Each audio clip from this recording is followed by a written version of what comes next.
It was 11:42 p.m. on February 3, 1938, in the Vyborgsky district of Leningrad. The temperature outside had dropped to 24 degrees below zero, a biting, relentless cold that seemed to seep through the brickwork of the tenement buildings and settle into the bones of the city's sleeping inhabitants.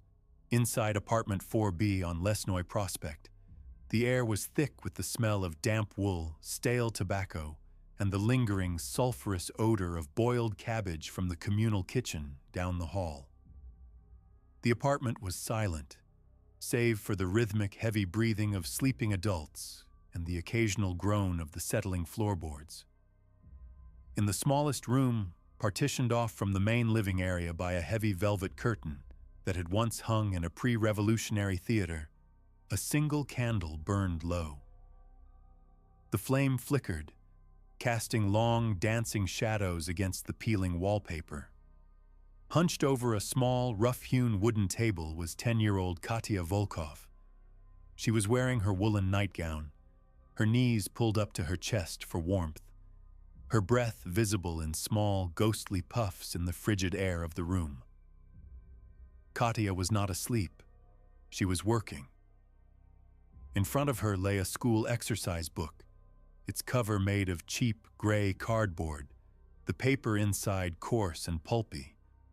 In her hand, she held a steel-nibbed pen, dipping it carefully into a small glass inkwell to avoid blotting the page. Her handwriting was precise, practiced, the loops of the Cyrillic letters perfectly formed, a testament to the rigorous penmanship drills of the Soviet school system. She paused for a moment, biting her lower lip, her brow furrowed in concentration. She looked up at the portrait of Stalin that she had cut out of Pravda and pinned to the wall above her desk. The leader's eyes seemed to look back at her, warm, encouraging, demanding vigilance. She dipped the pen again and continued to write. The scratching sound of the nib against the paper was the loudest thing in the room. She was documenting a conversation she had heard at the dinner table 3 hours earlier. Her father, Mikhail, a structural engineer at the Red October plant, had been tired, his face gray with exhaustion. Her mother, Elena, a librarian, had been serving tea. They had thought Katya was doing her homework.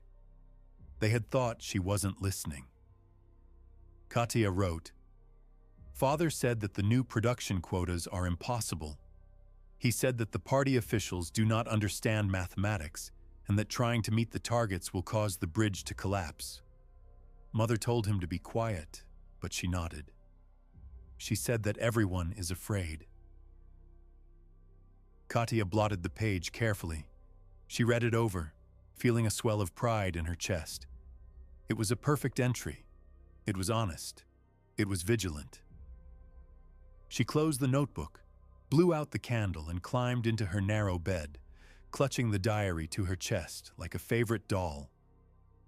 She fell asleep dreaming of the red scarf of the young pioneers and the praise she would receive from her teacher, Comrade Petrova, in the morning. She did not know it yet, but with those 3 sentences, she had just signed her parents' death warrants. To understand how a 10-year-old girl could methodically document her parents' private frustrations and prepare to hand them over to the state, one must first understand the atmosphere of the Soviet Union in the late 1930s. This was the height of the Great Terror, the Yezhovshchina, named after Nikolai Yezhov, the head of the NKVD, the secret police. It was a time when the boundary between the political and the personal had been completely erased. The state was not just a government. It was a jealous god that demanded total devotion, superseding all other loyalties, including, and perhaps especially, the loyalty of blood.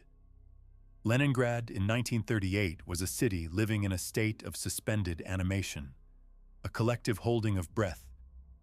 The purge was not a distant event happening to others. It was a daily reality, a physical presence in the streets.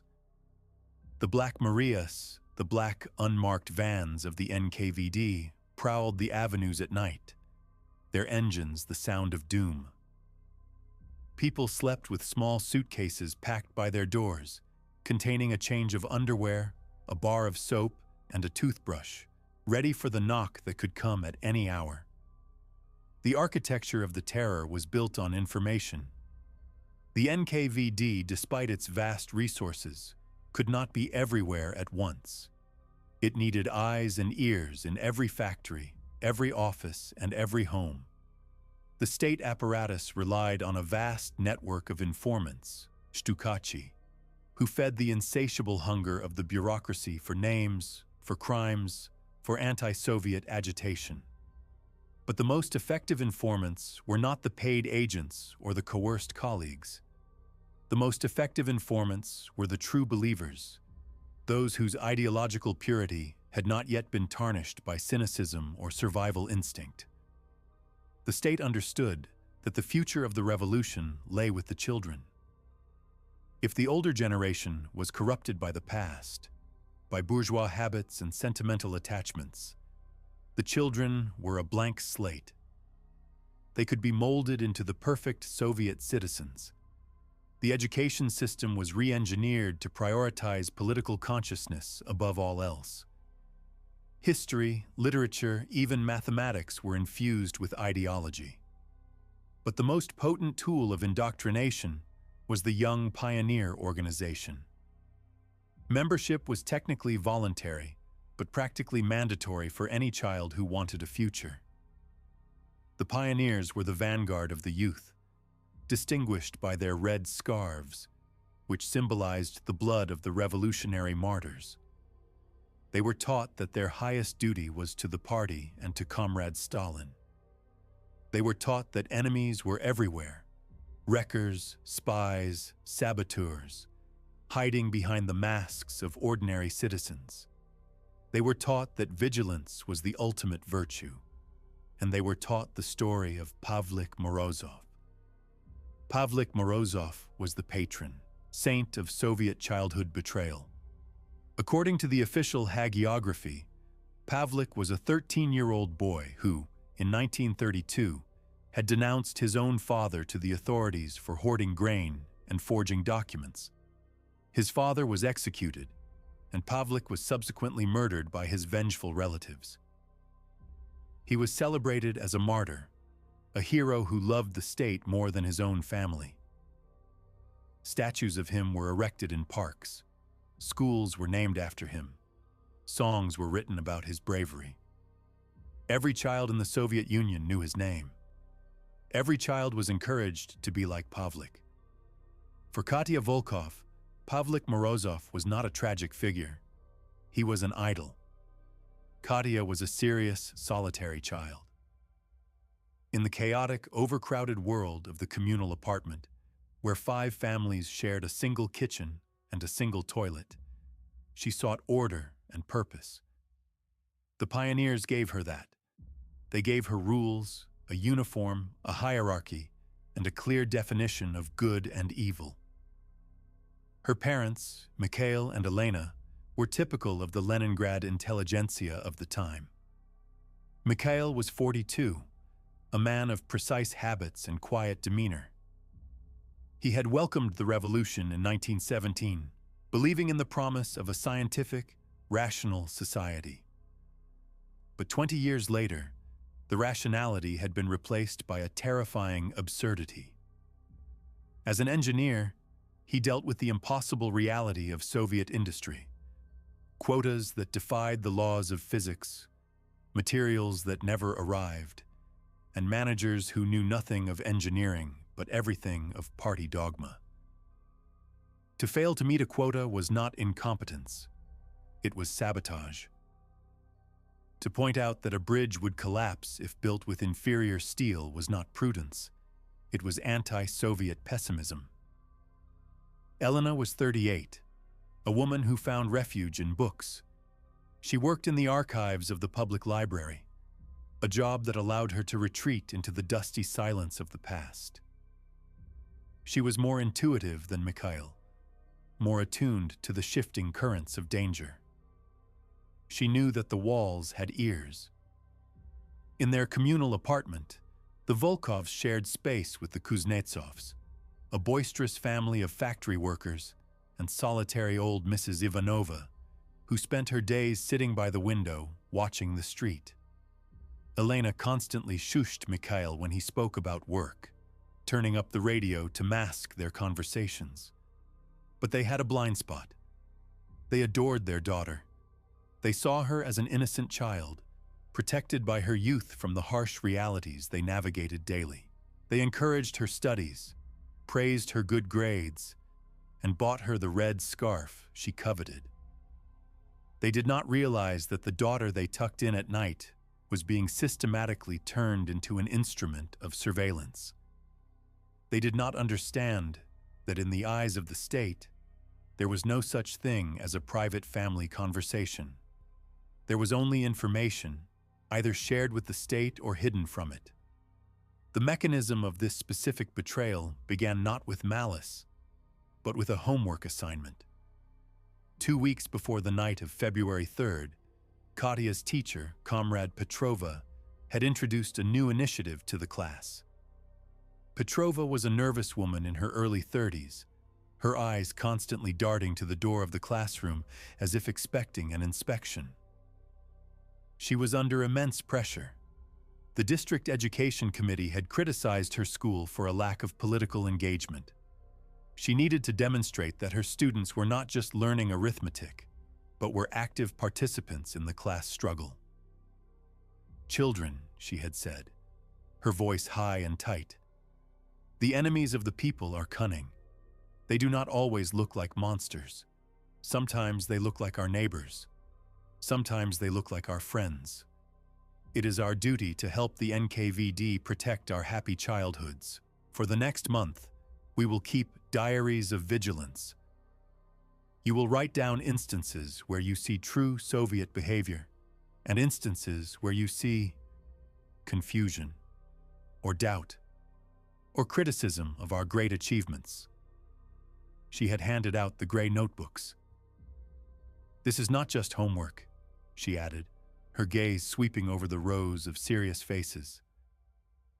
"This is your service to Comrade Stalin. The best diaries will be sent to the district committee. The best pioneers will be recognized." For Katya, this was a call to arms. She wanted to be recognized. She wanted to be the best. For the first week, she struggled. She wrote about boys pulling hair in the schoolyard, or a neighbor who dropped a bottle of milk. But these felt trivial. She needed something substantial. She needed something that showed she understood the sophisticated threats facing the state. She began to listen. She listened to the conversations in the communal kitchen. She listened to the men arguing on the tram, and inevitably, she listened to her parents. The conversation on the evening of February 3rd was not an argument. It was a moment of weakness. Mikhail had come home trembling, not just from the cold, but from fear. A colleague at the plant, a man he had known for 10 years, had disappeared that morning. His desk had been cleared out. No one spoke his name. Later that day, the party organizer had demanded that Mikhail sign off on a construction schedule that cut the curing time for the concrete foundations by half. "If I sign it," Mikhail had whispered to Elena over their meager dinner of soup and black bread, "the concrete will crack before winter is over. People will die." "And if you don't sign it?" Elena had asked, her eyes wide. "Then I am a saboteur. I am delaying the glorious progress of the 5-year plan." He had put his head in his hands. "They are insane, Elena. They don't understand mathematics. They think willpower can change the properties of cement." "Shh," Elena had hissed, glancing at Katya, who was sitting at the end of the table with her school books, not in front of her. "She's doing her algebra," Mikhail had said, lowering his voice, but not enough. "She doesn't understand." But Katya understood. She understood that her father was calling the party officials insane. She understood that he was refusing to follow orders. She understood that he was prioritizing his own mathematics over the will of the state. In the binary world of her 10-year-old mind, shaped by slogans and posters, this was clear. The party was infallible. Therefore, if her father disagreed with the party, her father was wrong. And not just wrong, dangerous.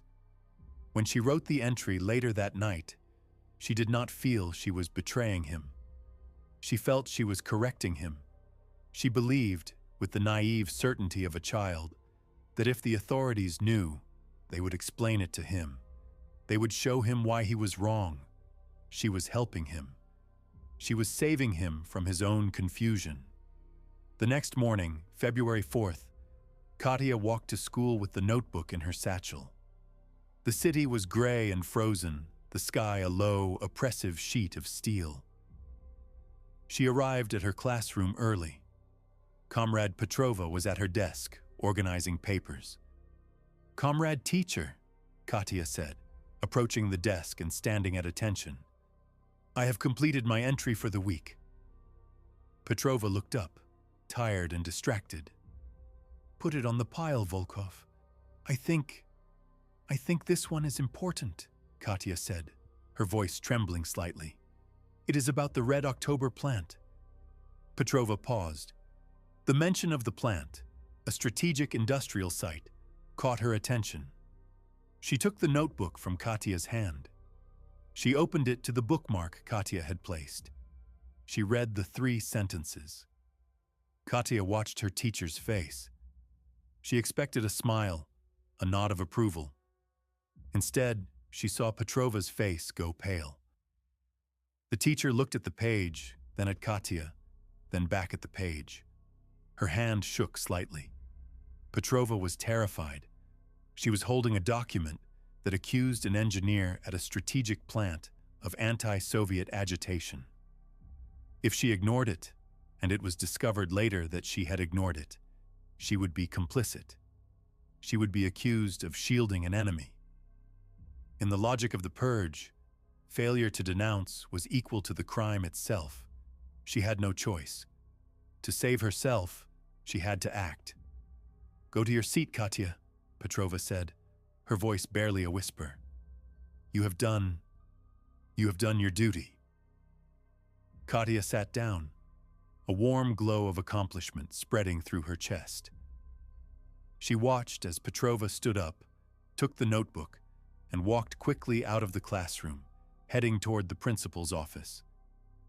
The machinery of the state, once triggered, moved with terrifying speed and indifference. The principal, equally fearful, contacted the district NKVD office immediately.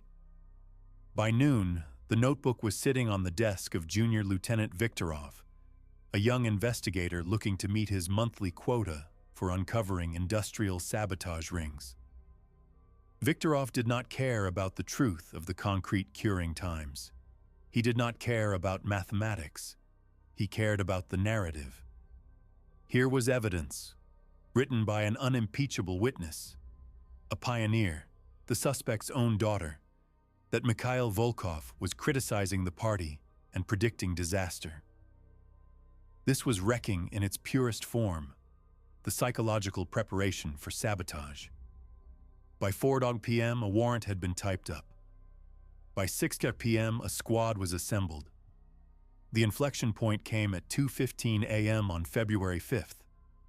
The Volkov family was asleep. The knock on the door was not a polite rap. It was a heavy, authoritative pounding that shook the doorframe. In the communal apartment, everyone woke up instantly. This was the sound everyone had been waiting for, praying it would be for someone else. Mikhail sat up in bed, his heart hammering against his ribs. Elena let out a small, strangled sob. "Open up! NKVD!" Mikhail stumbled out of bed, pulling on his trousers with shaking hands. He went to the door of their room, then to the main door of the apartment. He opened it. 3 men in uniform stood there, along with the building manager, who looked down at his feet, ashamed. Mikhail Volkov? The lead officer asked. He didn't wait for an answer. He pushed past Mikhail into the hallway. And Elena Volkova? Yes, Mikhail whispered. What is this? There must be a mistake. Search the room, the officer commanded, ignoring him. They tore the room apart. They pulled the books from the shelves, shaking them to see if papers fell out. They ripped open the mattress. They smashed the porcelain tea set that had belonged to Elena's grandmother. Katya stood in the corner of the room, clutching her blanket. She was wide awake, her eyes huge. She watched the men destroy her home. She felt a sudden cold knot of confusion in her stomach. This was not how she had imagined it. She had imagined a stern conversation, perhaps a reprimand. She had not imagined this violence. One of the officers, a younger man, saw her standing there. He looked at her, then at the other officer. He smirked. A vigilant household, he muttered. The lead officer turned to Mikhail. You are under arrest under Article 58 of the Criminal Code, anti-Soviet agitation and suspicion of espionage. Espionage? Mikhail cried. I am an engineer. I build bridges. We know what you build, the officer said. He signaled to his men. They grabbed Mikhail's arms. Elena Volkova, you are also under arrest, the officer added. Wife of an enemy of the people. Complicity. Elena screamed. She reached for Katya. My daughter. What about my daughter? The officer blocked her path.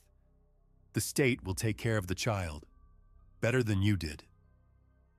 As they dragged her parents out, Mikhail looked back at Katya. His face was a mask of terror and confusion. Katya, he shouted. Katya, go to Aunt Sonia, tell her. A blow from a rifle butt silenced him. He slumped, and they dragged him down the hallway.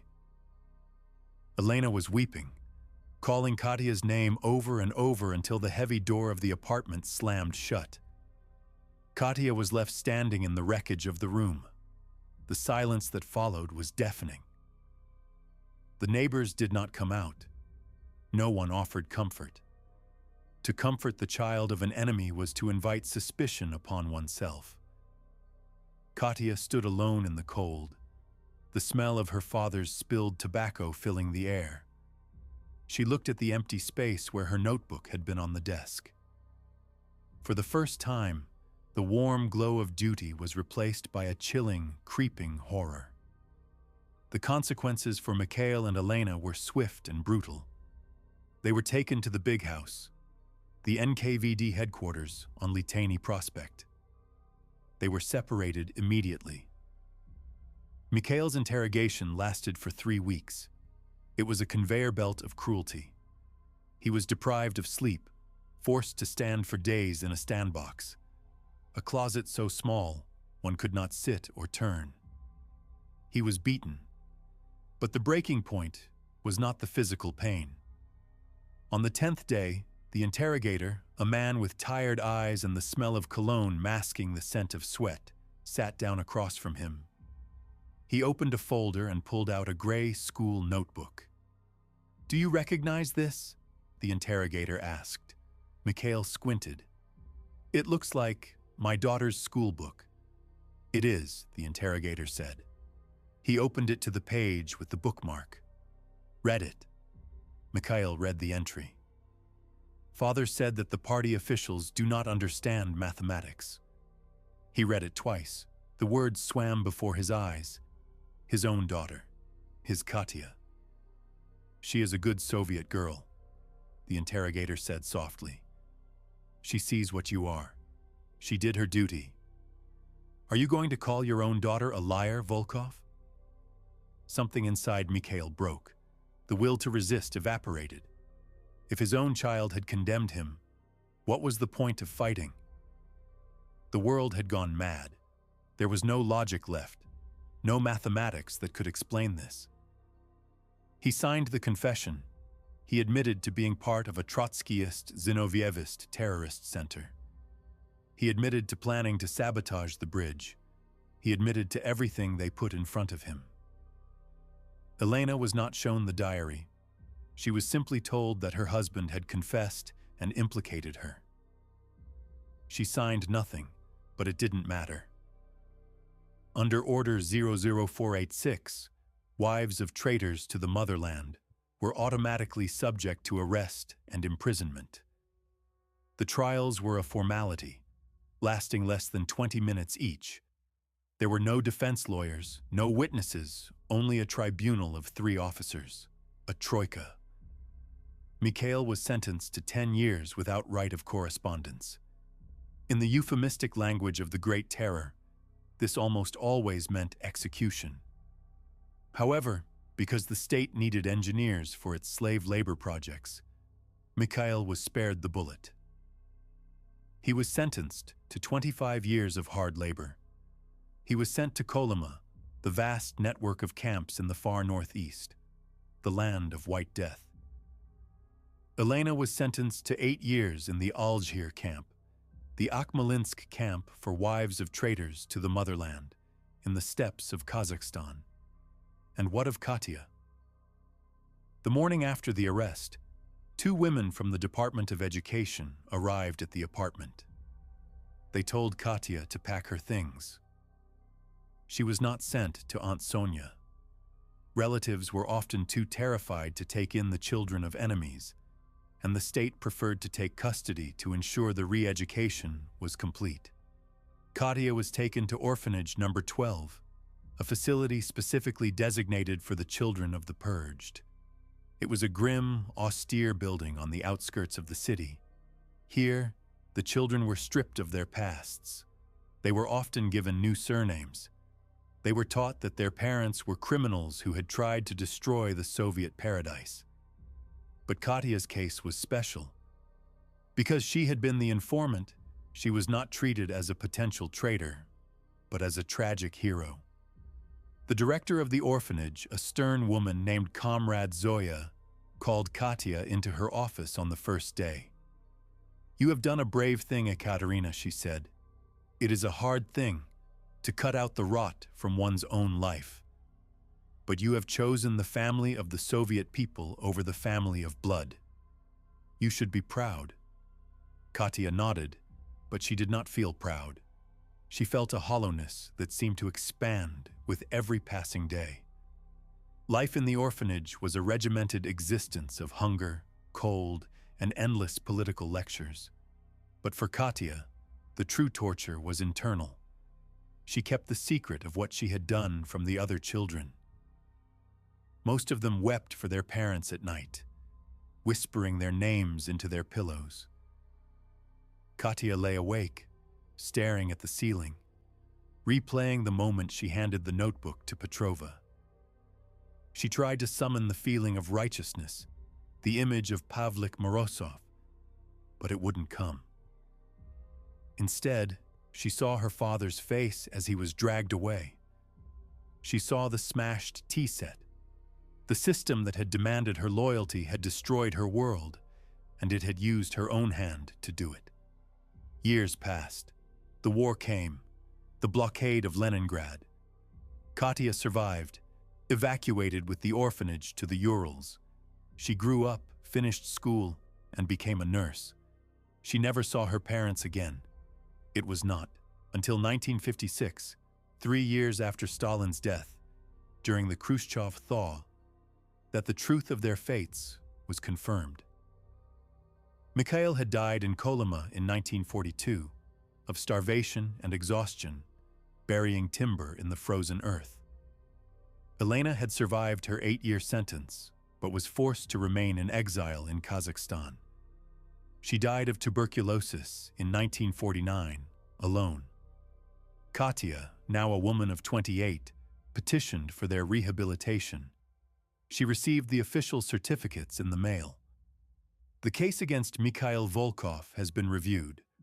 Lack of corpus delicti, fully rehabilitated. Attached to the file, which she was finally allowed to view in the late 1990s after the collapse of the Soviet Union, was a piece of evidence. It was a gray cardboard notebook, the pages yellowed and brittle with age. Katya sat in the reading room of the FSB archives in St. Petersburg, holding the notebook with trembling hands. She turned to the page with the bookmark. The ink was faded, but the handwriting was still sharp, the loops of the letters perfect. Father said that the new production quotas are impossible.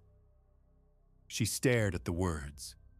She remembered the cold of the room, the smell of the cabbage, the scratching of the pen.